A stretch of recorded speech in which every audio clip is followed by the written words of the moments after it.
রাসূল সাল্লাল্লাহু আলাইহি ওয়াসাল্লামের আদর্শ, রাসূল সাল্লাল্লাহু আলাইহি ওয়াসাল্লামের সুন্নাতের কোনো খবর নেই। কিন্তু যখন 12ই রবিউল আউয়াল আসে, তখন একটু অনুষ্ঠান করেই নিজেকে বড় আশিক দাবি করা, এটা বোকামি আর মূর্খতা ছাড়া কিছুই হতে পারে না, ঠিক কি না? যদি রাসূলকে যদি ভালোবাসেন, রাসূলের আদর্শ, রাসূলের সুন্নাত আপনার জীবনের শুরু থেকে নিয়ে আপনার প্রতিটি কাজে, আপনার প্রতিটি সময় আপনি কাজে লাগান।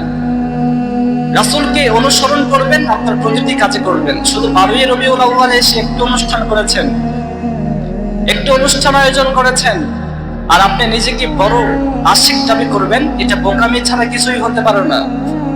রাসূলকে ভালোবাসতে হলে শুধু 12ই রবিউল আউয়ালে না, রাসূলকে ভালোবাসবো মৃত্যুর আগ পর্যন্ত। পারবো তো ইনশাআল্লাহ? রাসূলের প্রেম, রাসূলের ভালোবাসা যতদিন দেহে প্রাণ থাকবে, যতদিন দেহে জীবন থাকবে, ততদিন পর্যন্ত থাকবে ইনশাআল্লাহ।